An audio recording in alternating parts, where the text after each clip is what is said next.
Bonjour et bienvenue. On est super contente de vous avoir avec nous, c'est un véritable honneur. Comme vous le savez, aujourd'hui on va vous poser des questions, donc des questions qu'on n'a pas forcément posées tout à l'heure quand on s'est vu. Merci beaucoup.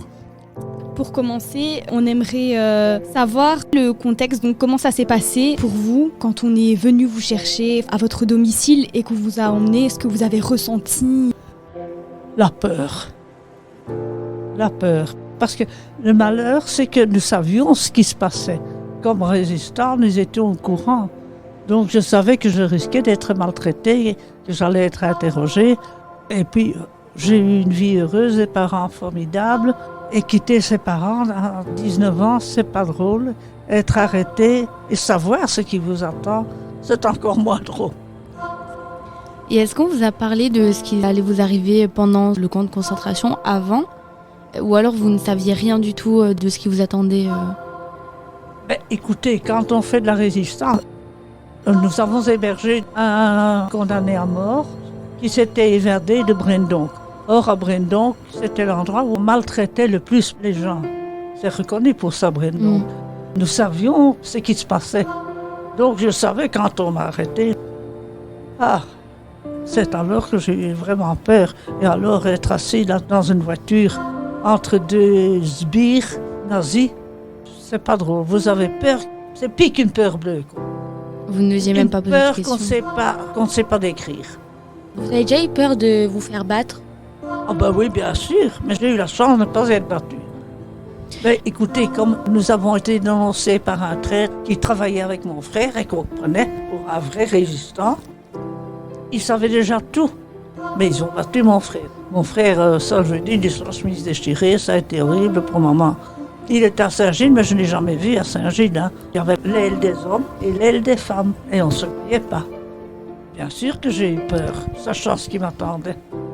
Et votre frère, vous l'avez jamais revu du coup après ? Ça a été la dernière fois ? Mon frère, il est décédé à Flossenburg, dans le camp. Il est décédé le 19 février 1945.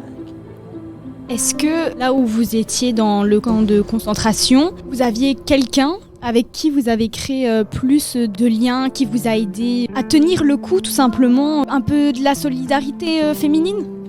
Écoutez, j'ai été arrêtée à peu près en même temps. La dame où j'avais conduit chez elle, on se connaissait, elle n'habitait pas loin de chez moi. Et elle avait 3 jeunes filles de notre âge. Donc, bien sûr qu'on avait des liens. Alors, je l'appelais Mamouchka. Et c'est resté ma Mamouchka. Elle est revenue avec moi. On est restés tout le temps ensemble. On a couché ensemble à Ravensbrück. Et puis, on est arrivé à Belzig. À Belzig, on logeait dans la même chambre.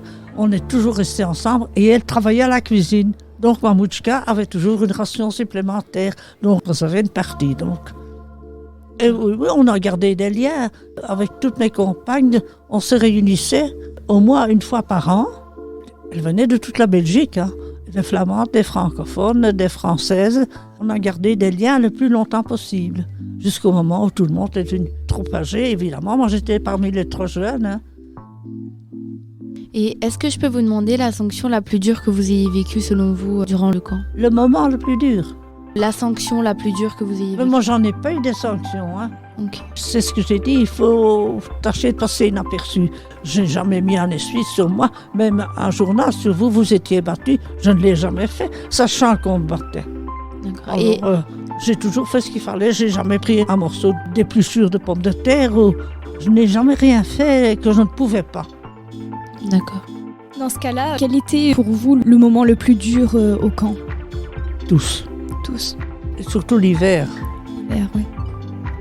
L'hiver. Quand on était contente quand on avait un petit rayon de soleil au printemps. Oui, je comprends. J'ai une question encore. Par rapport quand vous étiez là-bas, je suppose que vous pensiez à votre famille. Est-ce que pour vous c'était une force ou... Le mieux, c'était de ne pas penser à sa famille. Penser à sa famille, c'était trop dur. Et puis pour finir, on était tellement sous-alimentés que le cerveau ne fonctionnait plus comme il faut. Moi, je crois que pour finir, je n'avais plus aucun sentiment. Les sentiments ont disparu. On ne pensait plus qu'à une chose, c'était vivre. Essayer de faire ce qu'il fallait, attendre votre petit morceau de pain, faire son travail, tâcher de ne pas se battre, tenir le coup pendant les heures et des heures et des heures où il fallait rester debout. Un jour, on avait fait la nuit et on revient, on fait l'appel, on reste debout parce qu'il fallait compter si tout le monde était bien là. On reste debout. Après, quand on revenait de la nuit, on recevait quand même sa tranche de pain. On est resté dehors et il faisait pas bon. On est resté dehors toute la journée, sans manger, sans boire, pas de repas midi, sans bouger. On a dû rester à la plaine d'appel toute la journée et on est reparti le soir à l'usine sans rien avoir mangé et bu. Et vous savez pourquoi? Il y en avait une qui avait essayé de s'enfuir et qui était restée accrochée au fil de fer électrique. Et alors, pour ça, nous avons été punis. Et ça, c'était dur quand même, hein. Travailler la nuit, ne rien avoir.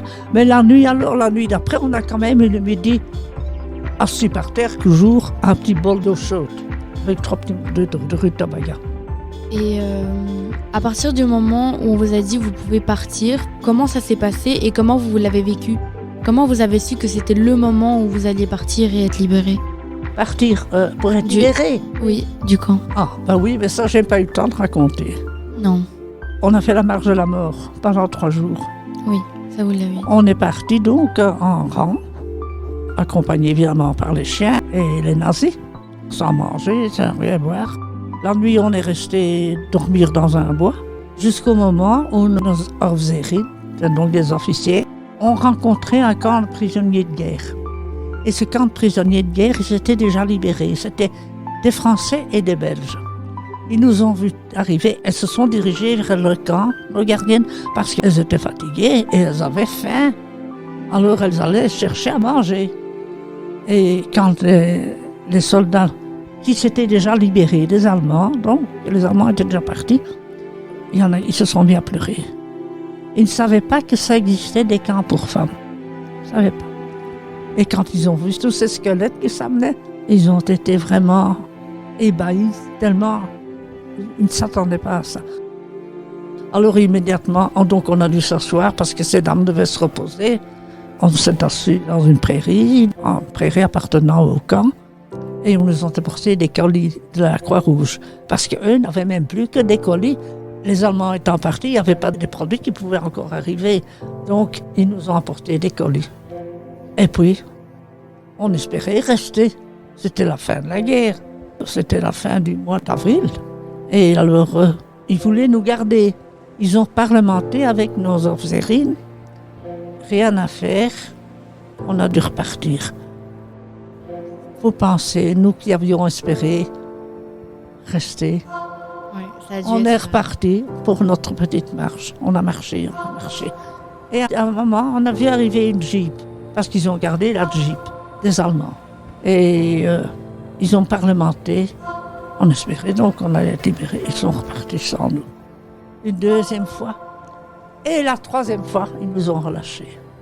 On est retourné, alors on a été dorlotés, on a logé dans une bergerie pendant 3 jours et ils nous ont servi toujours les colis de Croix-Rouge. Il n'y avait rien d'autre. Et le 1er mai, il y a les Américains qui se sont amenés et on a dû signer notre libération, nous étions libres. Et puis les Américains se sont occupés de nous en camion et puis en train. On a mis 4 jours pour revenir. On vous remercie déjà, c'était super. Et pour vos réponses qui sont très claires après tout ce temps. Donc voilà, on est très contente. Merci. Eh bien oui. Et vraiment, respect à vous. Mais c'est très gentil. Moi, j'ai été contente de parler aux petits jeunes. Avec plaisir.